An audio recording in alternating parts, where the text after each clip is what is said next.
आत्मीय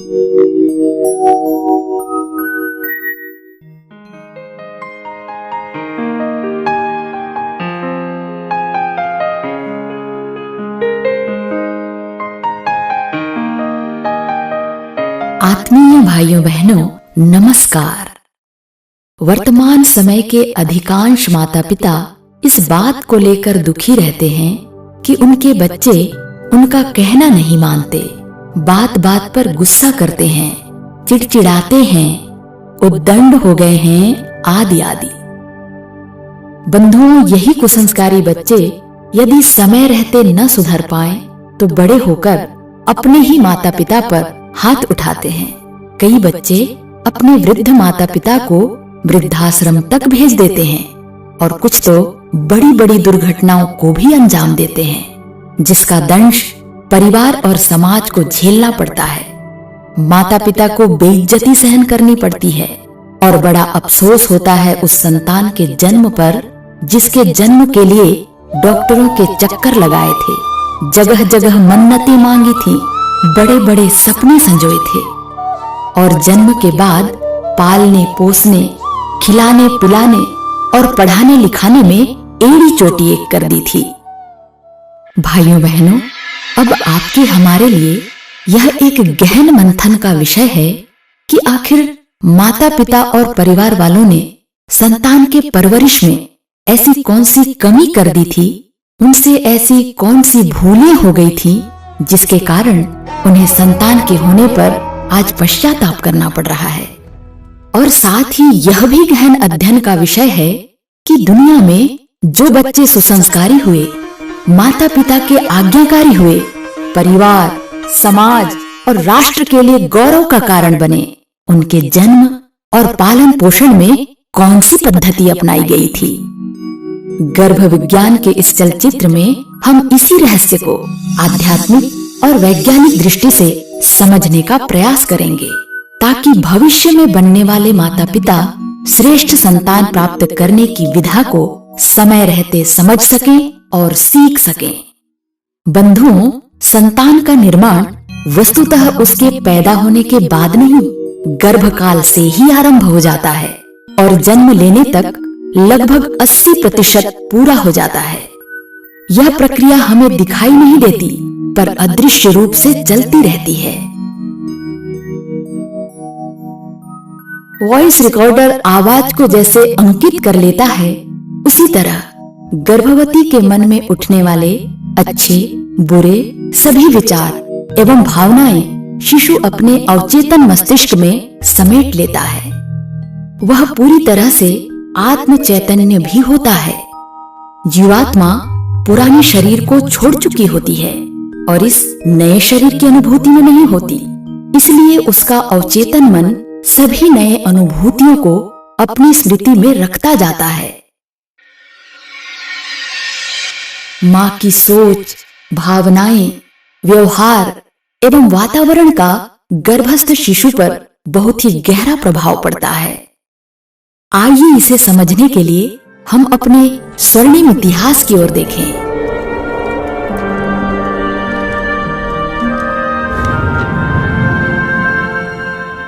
आपने राजा ऋतध्वज की धर्मपत्नी सती मदालसा का नाम सुना होगा, जो स्वयं ब्रह्मज्ञानी थीं और गर्भ विज्ञान की भी ज्ञाता थीं, जिन्होंने अपने तीनों पुत्रों विक्रांत, सुबाहु और अरिदमन को ब्रह्म ज्ञान की शिक्षा गर्भ में ही दी थी, जिससे वे तीनों युवावस्था में ही संन्यास धारण कर सारा जीवन लोक मंगल में लगा दिया।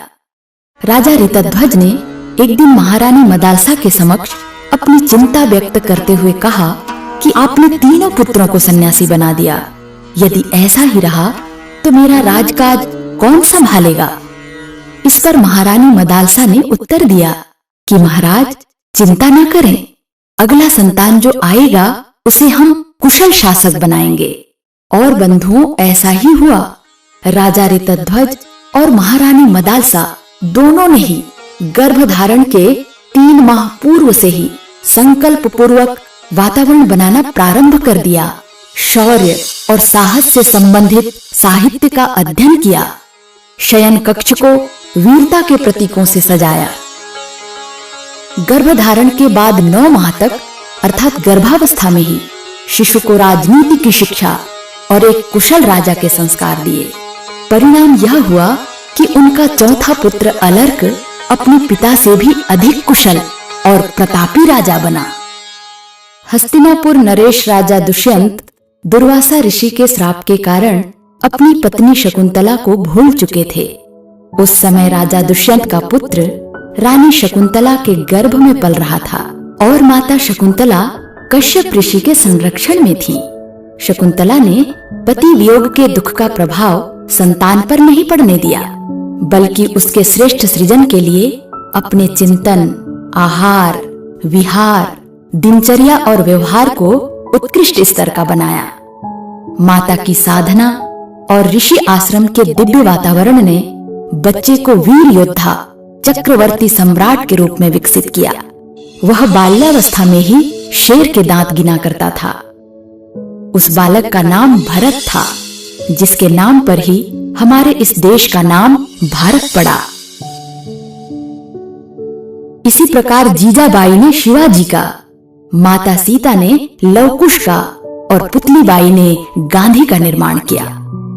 बंधुओं, हमारे भारतीय संस्कृति में मनुष्य को सही मायने में मनुष्य बनाने और उत्तरोत्तर महामानव, देव मानव बनाने की प्रक्रिया संस्कार परंपरा के रूप में रही है। संस्कारों की परंपरा से भारत रहा महान, भारत रहा महान। संस्कारों की गरिमा से, संस्कारों की गरिमा से भारत रत्नों की खान। मेरा भारत रहा महान, मेरा भारत रहा महान। इस विशिष्ट पद्धति की खोज करने वाले अध्यात्म जगत के महान वैज्ञानिक हमारे ऋषि हुए हैं। यज्ञ के माध्यम से संपन्न होने वाले ये 16 संस्कार जन्म के पहले से लेकर मृत्यु के बाद तक आत्मा के परिशोधन का सशक्त माध्यम रहा है। जन्म के पहले गर्भ संस्कार के रूप में प्रथम 3 संस्कार अर्थात गर्भाधान, पुंसवन एवं सीमंतोन्नयन संस्कार संपन्न किए जाते थे। गर्भाधान संस्कार का उद्देश्य ये था कि पति पत्नी दोनों ही ये सुनिश्चित करें कि वे शारीरिक दृष्टि से स्वस्थ, मानसिक दृष्टि से परिपक्व एवं आर्थिक दृष्टि से समर्थ हो चुके हैं और अब परिवार व समाज की अनुमति लेकर माता पिता बनने की बड़ी जिम्मेदारी शास्त्रोक्त विधि से स्वीकार करते हैं। गर्भधारण के 3 माह बाद पुंसवन संस्कार का विधान है, जिसके बारे में आगे विस्तार पूर्वक समझेंगे।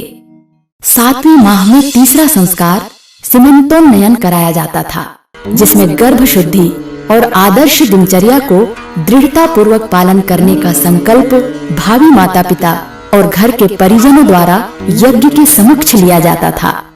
युग ऋषि परम पूज्य गुरुदेव पंडित श्रीराम शर्मा आचार्य जी ने देश काल व परिस्थिति को ध्यान में रखते हुए गर्भ के इन 3 संस्कारों में से केवल पुंसवन संस्कार को अनिवार्य रूप से संपन्न कराने का निर्देश दिया, जिसमें गर्भाधान और सीमंतोन्नयन संस्कार की शिक्षाओं, लाभ एवं वैज्ञानिकता का भी यथोचित समावेश किया गया है। बंधुओं, माता के शरीर से शिशु का शरीर बनता है, माता के विचार से शिशु का विचार और माता की भावनाओं से ही शिशु की भावनाएं बनती हैं। परिवार और समाज के वातावरण का भी गर्भस्थ शिशु पर बहुत गहरा प्रभाव पड़ता है। गर्भावस्था से ही उसका व्यक्तित्व, व्यवहार और स्वभाव बनने लगता है। माँ इस अवस्था में जो भी कुछ देखती, सुनती, बोलती और विचार करती है, गर्भस्थ शिशु के अवचेतन मन पर उसका पूरा प्रभाव पड़ता है। अल्ट्रासाउंड, हार्मोनल स्टडीज आदि आधुनिक विज्ञान की जांच पद्धति द्वारा इन तथ्यों की पुष्टि भी हो चुकी है। कैम्ब्रिज विश्वविद्यालय के डॉक्टर रूपर्ट शेल्ड्रिक के सिद्धांत फॉर्मेटिव कजेशन के अनुसार माँ के विचार, भावनाएं, आहार, दिनचर्या एवं वातावरण द्वारा एक मेटामॉर्फिक मॉर्फोजेनिक फोर्स उत्पन्न होती है, जो कि गर्भस्थ शिशु के मस्तिष्क पर एक विशेष छाप डालती है। यही उसके व्यक्तित्व के लिए उत्तरदायी होते हैं। शिशु के मस्तिष्क का 80% विकास गर्भ में ही हो जाता है।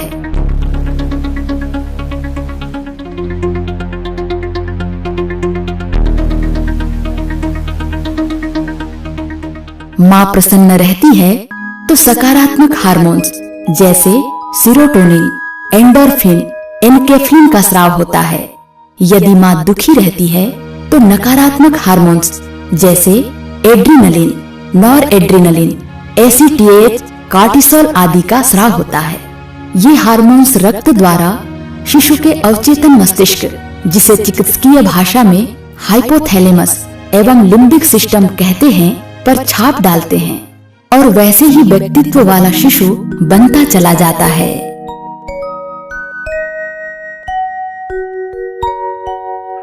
मां के गर्भ में भ्रूण का विकास किस प्रकार होता है एवं वातावरण का प्रभाव किस प्रकार पड़ता है, आइए समझें। देखिए, ये प्रथम माह का भ्रूण है।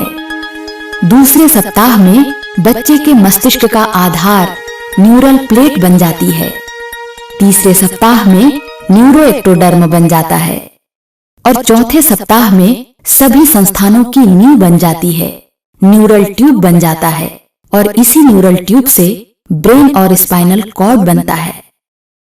तीसरे माह में शरीर के अंग बनने लगते हैं। सभी इंद्रियां जागृत होने लगती हैं। चौथे माह में स्वादेंद्रिय क्रियाशील हो जाती है।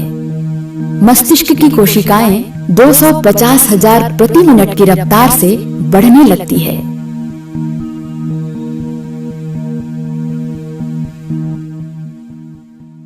गर्भस्थ शिशु आवाज, महक, स्वाद आदि को पहचानने लगता है और आवाज के प्रति प्रतिक्रिया भी दर्शाता है।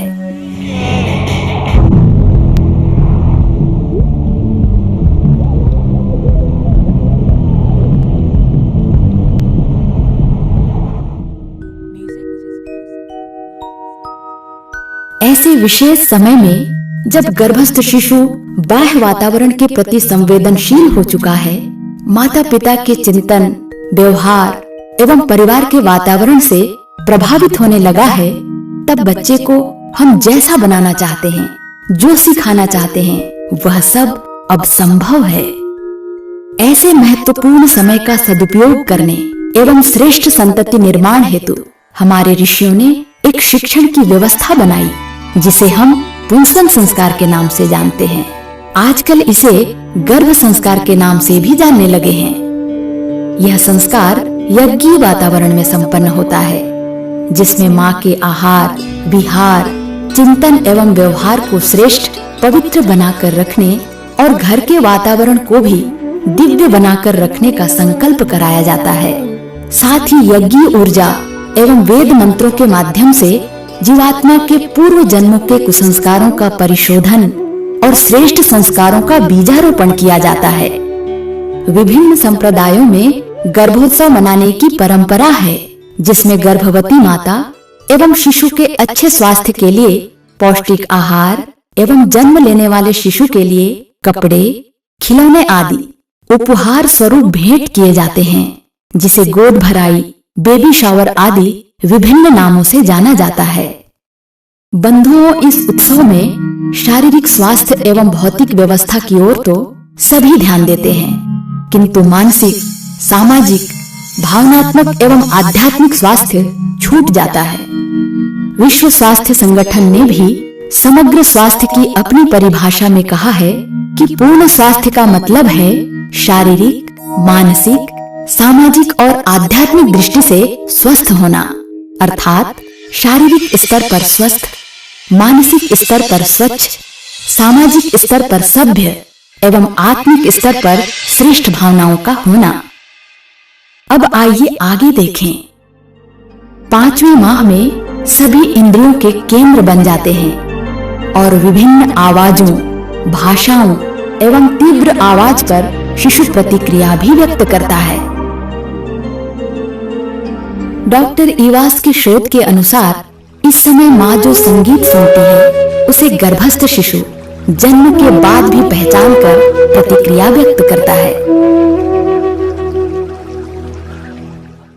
शिशु विशेषज्ञों का परामर्श है कि गर्भस्थ शिशु के मस्तिष्क की धारण क्षमता प्रौढ़ मस्तिष्क की अपेक्षा अधिक होती है, अतः गर्भावस्था में भी उससे बातचीत किया जाना चाहिए।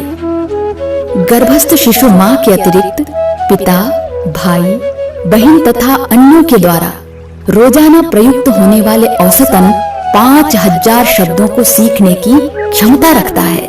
इसलिए शिशु को प्रतिदिन न्यूनतम 4 घंटे अच्छी सकारात्मक बातचीत के अलावा मधुर संगीत, सत्संग एवं कहानी आदि से परिचित कराना चाहिए। इससे शिशु की धारण क्षमता बढ़ती है। 6वें माह में मस्तिष्क की कोशिकाएं 5 लाख प्रति मिनट एवं साइनेप्सिस 1.8 लाख प्रति सेकंड की रफ्तार से बनने लगती है। भावनात्मक केंद्र बन जाते हैं। गर्भस्थ शिशु प्यार, खुशी, दुख, तनाव आदि को पहचानने लगता है। स्वादेंद्रिय भी सक्रिय हो जाती है। पाश्चात्य वैज्ञानिकों ने अपने शोध में यह पाया कि इस समय गर्भस्थ शिशु मां के शारीरिक दर्द का भी अनुभव करने लगता है।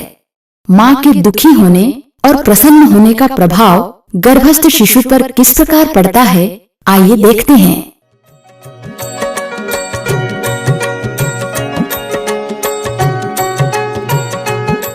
मां यदि प्रसन्न रहे, आनंदित रहे, घर परिवार में शांति भरा वातावरण हो तो मां के शरीर में खुशी के हार्मोन्स का स्राव होने लगता है। इन हार्मोन्स के प्रभाव से शिशु के अंदर खुश मिजाज, अच्छी भावनात्मक शक्ति एवं एकाग्र चित्त वाले सद्गुण स्थापित होने लगते हैं। इसके ठीक विपरीत यदि मां दुखी है, घर परिवार में अशांति का वातावरण बना हुआ है, तो मां के शरीर में दुख के हार्मोन स्रावित होने लगते हैं, जिससे गर्भस्थ शिशु के नाड़ी में सिकुड़न होने लगती है और ऑक्सीजन एवं पौष्टिक पदार्थों की कमी हो जाती है। इसका दुष्परिणाम यह होता है कि बच्चा जन्मजात शारीरिक बीमारियों की जड़ें लेकर जन्म लेता है। साथ ही चिड़चिड़ा, गुस्सेबाज और भावनात्मक एवं व्यवहारिक रूप से कमजोर पैदा होता है। 7वें माह में संगीत सिखाया जा सकता है। अल्ट्रासाउंड द्वारा आज विज्ञान ने यह साबित भी कर दिया है कि बच्चे के मस्तिष्क के न्यूरॉन्स पर संगीत का गहरा प्रभाव पड़ता है। गूंजने वाले मधुर संगीत द्वारा बच्चे के न्यूरॉन्स की उर्वरता बढ़ जाती है।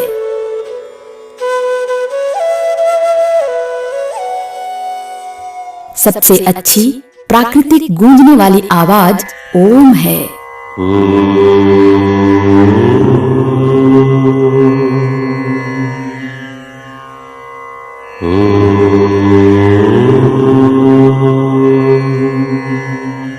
नवीन शोधों में नासा ने ओम को सूर्य की आवाज प्रमाणित किया है। गायत्री मंत्र, श्लोक, शास्त्रीय संगीत एवं वाद्य का प्रभाव शिशु के विकास एवं व्यवहार पर पड़ता है।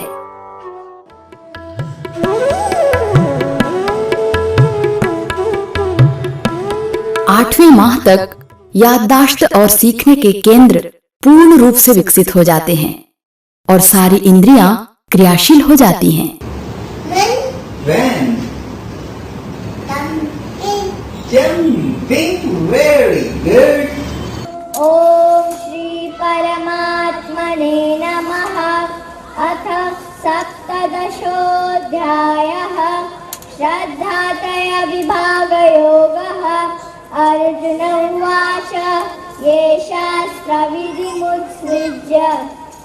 ओम भूर्भुवः स्वः तत्सवितुर्वरेण्यं भर्गो देवस्य धीमहि धियो यो नः प्रचोदयात् स्वाहा। इदं गायत्री इदं नमः महामन्त्रजितने जगमाहि कोहु गायत्री समनाहि सुमिरत हियमें ज्ञान प्रकाश आलस पाप अविद्या नाश माता स्वदीय पद पंकज भक्ति युक्ता ये त्वां भजन्ति निखिलान् परान् विहाय ते निर्जरत्वमिह यान्ति कलेवरेण भुवनि वायुगगनाम्बुविनिर्मितेन। इस समय आस्था अनुरूप धार्मिक ग्रंथ जैसे रामायण, गीता, बाइबिल, गुरु ग्रंथ साहिब और कुरान शरीफ आदि के सूत्र सिखाए जा सकते हैं। 9वें माह में उसमें कई भाषाओं को सीखने की क्षमता आ जाती है और सारी सूचनाओं को एकत्रित कर वह जन्म लेता है। अभिमन्यु ने महाभारत युद्ध में चक्रव्यूह भेदन की विद्या अपनी मां सुभद्रा के गर्भ से ही सीखा था। फ्रांस की एक महिला सैनिक मारिया बोनापार्ट ने अपने पुत्र नेपोलियन बोनापार्ट को वीरता और साहस के गुणों का शिक्षण गर्भावस्था में ही दी थी। इसी प्रकार शारीरिक विकास के साथ साथ बौद्धिक, भावनात्मक एवं आध्यात्मिक प्रतिभा की नींव भी गर्भ में ही पड़ जाती है। बंधुओं, गर्भ संस्कार कोई नई विधा या नवीन खोज नहीं है। भारतीय ऋषियों द्वारा प्रदत्त सदियों पुराना विज्ञान है, जिसके ढेरों उदाहरण भारतीय साहित्य में बिखरे पड़े हैं। वैज्ञानिकों ने भी मानव जीवन के विकास क्रम के विषय में अनेकों रहस्य खोज लिए हैं और इस निष्कर्ष पर पहुंचे हैं कि माता पिता यदि समय रहते प्रयास करें तो मनचाही संतान प्राप्त कर सकते हैं। विदेशों में इस संदर्भ में ढेरों प्रकार के प्रयोग परीक्षण हो रहे हैं। मेधावी संतान की चाह रखने वाली जागरूक युवा पीढ़ी प्लांट बेबी के नाम से बड़े उत्साह से मनचाही संतान प्राप्ति की दिशा में कदम बढ़ा रही है। कोई गणितज्ञ चाहता है तो कोई वैज्ञानिक, कोई अपनी संतान में विश्व का सर्वश्रेष्ठ गायक, नर्तक, चित्रकार, खिलाड़ी, लेखक आदि खोज रहा है। कंप्यूटर इंटरनेट की दुनिया में ढेरों ऐसे वेबसाइट हैं जो मेधावी संतान प्राप्त करने की तकनीक बता रही है। किंतु बंधुओं, यह उत्साह और उमंग तब तक अधूरी है जब तक हम बालक के व्यक्तित्व में चिंतन, चरित्र और व्यवहार की उत्कृष्टता, शालीनता, आदर्शवादिता जैसे दिव्य गुणों के विकास के लिए प्रयास नहीं करते।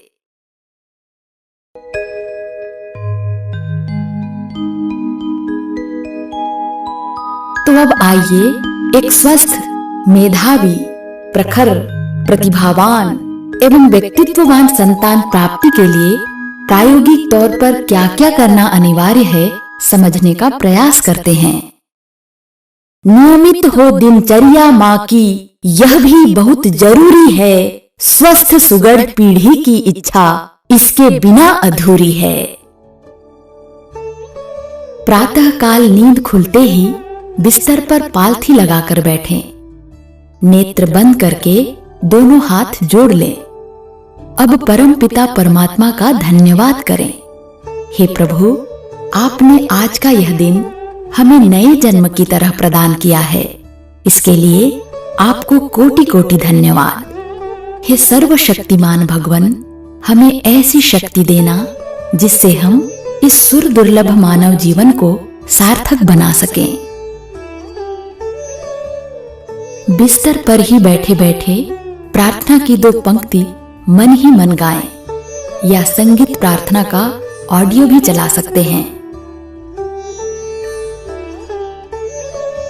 अपने दोनों हथेली को देखें। स्मरण करें कि श्रेष्ठ कर्म के द्वारा भाग्य को भी बदला जा सकता है, क्योंकि मनुष्य अपने भाग्य का निर्माता आप है। दोनों हाथ जोड़कर धरती माता को प्रणाम करें। भावना करें कि धरती माता के समान हमारे अंदर भी धारण क्षमता और सहनशीलता के गुण विकसित हो रहे हैं। ताम्र पात्र में रात का रखा जल बिना मुंह धोए ही न्यूनतम 1 गिलास एवं अधिकतम 3 गिलास पिएं।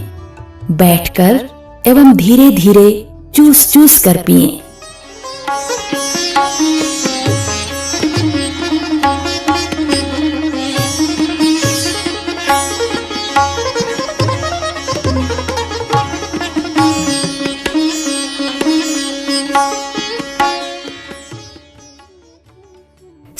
आदि से निवृत्त होकर नित्य गायत्री मंत्र का जप और उगते हुए सूर्य का ध्यान करें।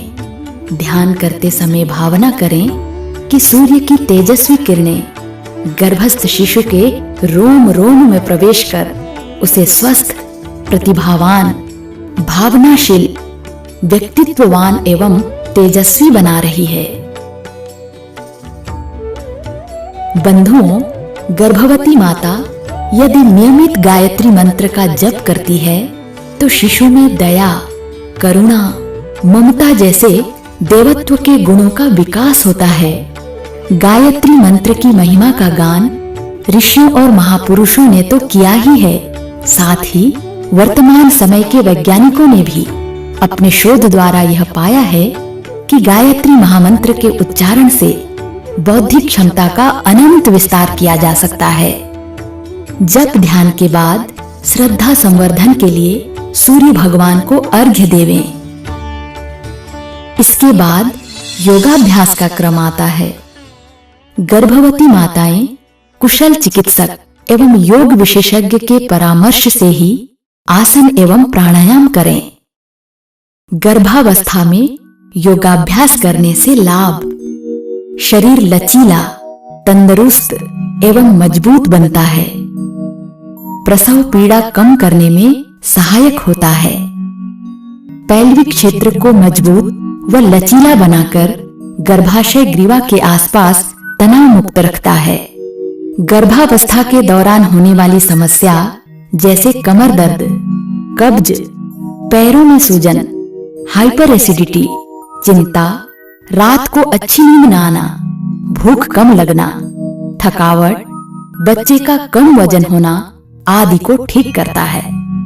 मन को तनाव मुक्त, हल्का, उत्साहपूर्ण, संतुलित और शांत रखता है। शरीर और मन को प्रसव हेतु तैयार करता है। करोड़ों सूक्ष्म नस नाड़ियों का परिशोधन होता है। मां और शिशु के स्मरण शक्ति में वृद्धि होती है। रोग प्रतिरोधक क्षमता भी बढ़ती है।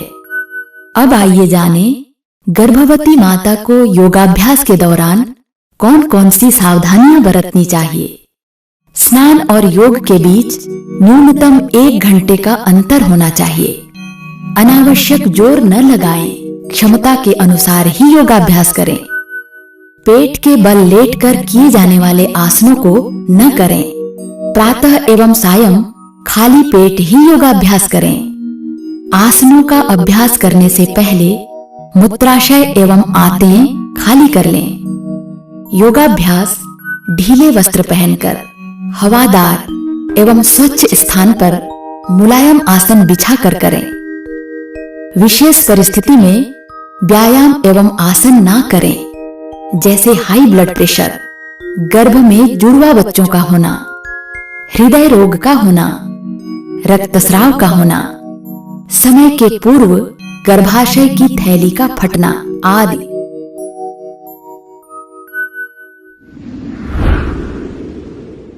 योगाभ्यास के लिए कंबल बिछा लें। सर्वप्रथम सूक्ष्म व्यायाम करें। पादांगुली नमन, गुल्फ नमन, गुल्फ चक्र, गुल्फ घूर्णन,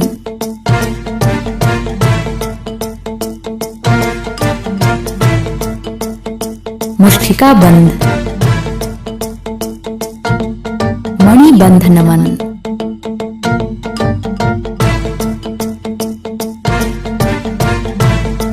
मणिबंध चक्र,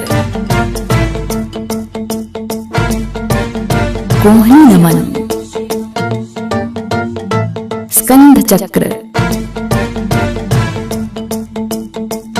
रज्जु कर्षण, ग्रीवा संचालन,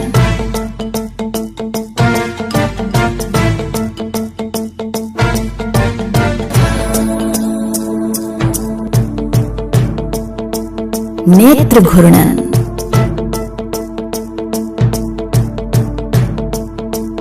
इसके बाद आसन करें। ताड़ासन, तिर्यक ताड़ासन, उत्कटासन,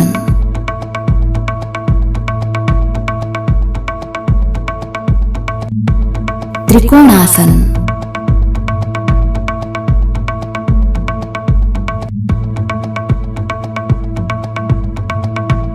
मार्जरी आसन,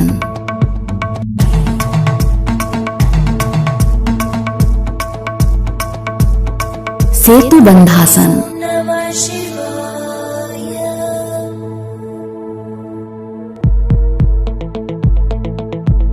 चक्की चालन,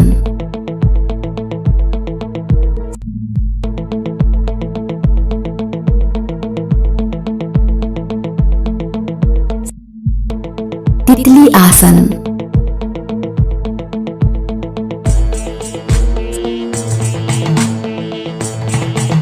वज्रासन,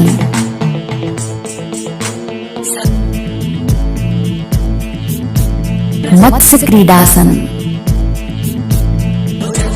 शवासन। अगला क्रम है प्राणायाम का। अनुलोम विलोम प्राणायाम।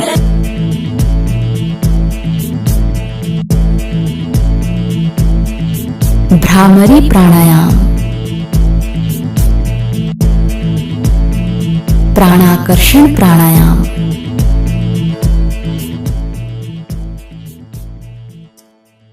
योगाभ्यास के आधे घंटे बाद स्वल्पाहार करें। गर्भवती माता के लिए स्वल्पाहार में कौन कौन से पौष्टिक खाद्य पदार्थों का समावेश होना चाहिए, आइए देखें। अंकुरित अन्न जैसे मूंग, मेथी, चना, मूंगफली, अजवाइन। दूध केला। चांदी की कटोरी या मिट्टी के बर्तन में जमाया हुआ दही गुड़ के साथ सेवन कर सकते हैं। अखरोट 3 नग, भीगा हुआ बादाम 4 नग, भीगा हुआ मुनक्का 5 नग, भीगा हुआ अंजीर 2 नग अथवा 1 चम्मच अलसी का बीज, 1 चम्मच कद्दू एवं तरबूज का बीज ले सकते हैं। यदि शरीर में रक्त की कमी हो तो योगाभ्यास के आधे घंटे बाद गेहूं के जवारों का रस एवं पालक व बथुए का रस पीवें।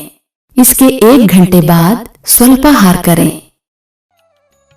प्रेरणाप्रद मधुर संगीत का श्रवण करते हुए घर का कार्य करें, जैसे झाड़ू पोंछा करना, कपड़े धोना, भोजन बनाना, सिलाई कढ़ाई आदि। अब आइए समझते हैं गर्भवती माता के भोजन के संबंध में। गर्भवती माता का भोजन शाकाहारी, सुपाच्य, पौष्टिक, संतुलित, सात्विक एवं संस्कारित होना चाहिए। कुछ इस प्रकार: अनाज एवं सब्जियां जैविक हों तो अति उत्तम। चोकर युक्त आटे की ही रोटी खाएं। दालें प्रतिदिन बदल बदल कर खाएं। एक बार में एक ही प्रकार का दाल हो। प्रतिदिन दोपहर के भोजन में एक पत्तीदार शाक अवश्य हो। मौसम में मिलने वाले कच्चे सलाद का प्रयोग करें। दोपहर भोजन में दही का सेवन भी कर सकते हैं। भोजन के पूर्व भगवान को भोग लगाकर ही संस्कारित अन्न प्रसाद रूप में ग्रहण करें। बंधुओं, हम जो कुछ भी खाते हैं उसके 3 भाग बनते हैं। पहला स्थूल भाग है, जिसका भार पेट महसूस करता है और पाचन के बाद बचा अपशिष्ट मल के रूप में बाहर आ जाता है। दूसरा सूक्ष्म भाग है, जो रस, रक्त आदि सप्त धातुओं में परिणत होकर शरीर को शक्ति प्रदान करता है। तीसरा कारण भाग है, जो संस्कार बनकर मन और बुद्धि के साथ चिपक जाता है। मतलब ये है कि खाए गए भोजन का संस्कार मनुष्य के चिंतन, व्यवहार को भी प्रभावित करता है। कहा भी गया है, जैसा खाए अन्न वैसा बने मन। भोजन को उसके सूक्ष्म प्रभाव के आधार पर 3 भागों में बांटा गया है। पहला है सात्विक भोजन। यह मन को शांति प्रदान करता है। मस्तिष्क में श्रेष्ठ विचार उत्पन्न होते हैं। ये प्राकृतिक पोषक तत्वों से भरपूर होने के कारण सुपाच्य एवं स्वास्थ्यवर्धक होते हैं। दूसरा है राजसिक भोजन। सात्विक खाद्य पदार्थों को अधिक स्वादिष्ट बनाने के चक्कर में तेज मिर्च मसाले डालकर तलने भुनने से उसके पोषक तत्व कम हो जाते हैं और पचने में भी बहुत भारी होते हैं। यही राजसिक भोजन कहलाता है। राजसिक भोजन करने से मन अस्थिर और मस्तिष्क गर्म रहता है। तीसरा है तामसिक भोजन। अंडा, मछली आदि मांसाहार, बासी भोजन, लहसुन, प्याज एवं सभी नशीले पदार्थ तामसिक भोजन के अंतर्गत आते हैं। इनके सेवन से आलस्य, क्रोध, उत्तेजना एवं हिंसक प्रवृत्ति उत्पन्न होती है। चूंकि गर्भवती माता के भोजन से ही गर्भस्थ शिशु का पोषण हो रहा है, अतः निश्चित रूप से भोजन के सूक्ष्म संस्कारों का प्रभाव गर्भस्थ शिशु पर भी पड़ेगा। अतः स्नान करके ही भोजन पकाएं। भोजन पकाते समय गायत्री महामंत्र का मानसिक जाप करते रहें। भोजन तैयार हो जाने के बाद भगवान को भोग लगाकर प्रसाद रूप में ही भोजन ग्रहण करें। भगवान को भोग लगाने की प्रक्रिया बलिवैश्व देव यज्ञ कहलाती है, जिसमें 5 देवों को आहुति दी जाती है।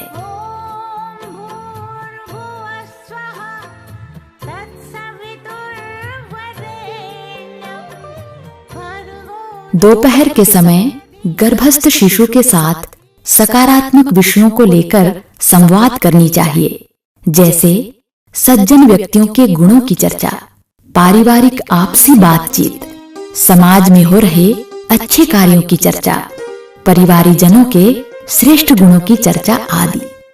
इसके बाद 1 घंटे आराम करनी चाहिए।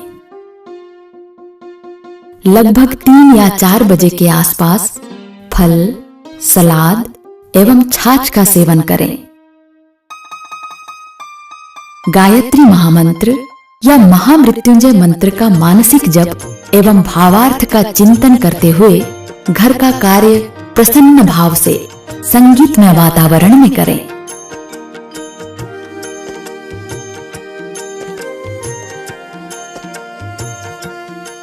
संध्याकालीन आरती सामूहिक हो तो अति उत्तम। आरती के पश्चात भाव संवेदना जगाने के लिए 15 मिनट नाद योग की साधना नित्य करनी चाहिए।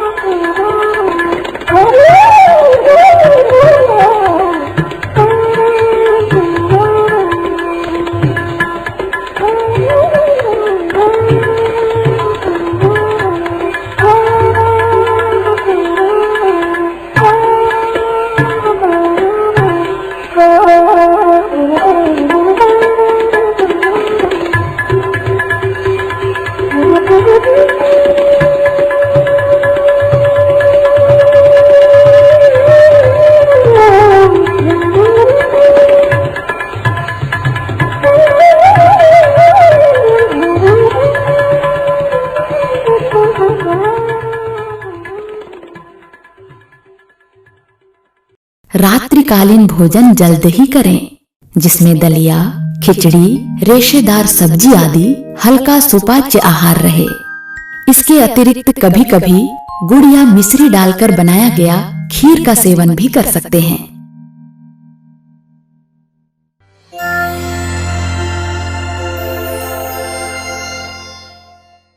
रात्रिकालीन शयन के पूर्व श्रेष्ठ साहित्य का अध्ययन, चिंतन एवं मनन करना चाहिए। गर्भस्थ शिशु में विद्या अध्ययन के संस्कार स्थापित करने का यह एक सशक्त माध्यम है। स्वाध्याय के विषय कुछ इस प्रकार हो सकते हैं: महापुरुषों की जीवनी एवं प्रेरक प्रसंग, बाल निर्माण की कहानियां, शौर्य और वीरता से युक्त कहानियां, बालकों का भावनात्मक निर्माण, गृहस्थ से पहले जिम्मेदारी समझें, बच्चों के शासक नहीं सहायक बने, अभिभावकों और बच्चों के बीच भावनात्मक आदान प्रदान, पुंसवन संस्कार, बच्चों का निर्माण परिवार रूपी प्रयोगशाला में, वे जो मरकर अमर हो गए, विश्व की महान नारियां, व्यक्तित्व निर्माण के छोटे छोटे सूत्र आदि। माता रस लेती है जैसे चिंतन या व्यवहार में, वैसे ही गुण लेकर आता शिशु भी इस संसार में। शयन के बिस्तर पर ही बैठकर तत्वबोध की साधना करें। तत्वबोध साधना से तात्पर्य आत्म समीक्षा से है। आज प्रातः से लेकर अब तक जो भी कार्य, चिंतन, व्यवहार आदि श्रेष्ठ बन पड़े हों, उसका स्मरण करते हुए स्वयं को मन ही मन शाबाशी देवे, प्रसन्न होवे, एवं जो भी त्रुटियां रह गई हों उसके लिए पश्चाताप पूर्वक परमात्मा से क्षमा याचना करें एवं पुनः गलती न करने का संकल्प करें। अब अच्छा बुरा सब कुछ परमात्मा के चरणों में सौंपकर पूर्व या दक्षिण दिशा की ओर सिर करके सो जाएं। हर आधे एक घंटे में चूस चूस कर पानी पीते रहें। बेमेल आहार से बचना चाहिए, जैसे नमक दूध, दही बड़ा, आम खीरा, पालक पनीर, दही, खट्टे फल आदि। बाहर होटल आदि के खाद्य पदार्थों से बचें। अधिक तेल मिर्च मसाले युक्त भोजन से बचें। टेलीविजन, इंटरनेट या मोबाइल पर ऐसे कार्यक्रम बिल्कुल ना देखें जिसमें डरावने, उत्तेजक, हिंसा, व्याभिचार, षड्यंत्र आदि के दृश्य हों। इसका गर्भस्थ शिशु पर बहुत ही बुरा प्रभाव पड़ता है। इन यंत्रों के घातक विकिरण से गर्भस्थ शिशु में जन्मजात रोग भी उत्पन्न हो सकता है, अतः इनसे बचें। शयन कक्ष को सुंदर, प्राकृतिक एवं प्रेरक चित्रों द्वारा सजाना चाहिए। गर्भ में पल रहा शिशु, पुत्र हो या पुत्री, माता पिता एवं परिवारीजन उनमें भेद की भावना ना रखें, क्योंकि गर्भस्थ शिशु भावनाओं को भी समझता है। उसकी उपेक्षा ना करें, बल्कि जो जीवात्मा आ रही है उसे सुसंस्कारी बनाने का प्रयास करें। उसका उत्साहपूर्वक अभिनंदन करें। गर्भावस्था के दौरान ब्रह्मचर्य का पालन करना शिशु एवं माता दोनों के शारीरिक और मानसिक दोनों ही दृष्टि से अति आवश्यक है। विद्वानों का मत है कि माता पिता द्वारा गर्भावस्था से लेकर प्रारंभिक 5 वर्ष तक की आयु में डाले गए संस्कार शिशु के हृदय एवं मन मस्तिष्क में जड़ जमा लेते हैं। ये संस्कार अचेतन मन से कभी नहीं हटते, जीवन पर्यंत बने रहते हैं। अतः अभिभावक गण भावी पीढ़ी के नव निर्माण हेतु इस साहित्य का अध्ययन करें, मार्गदर्शन प्राप्त करें।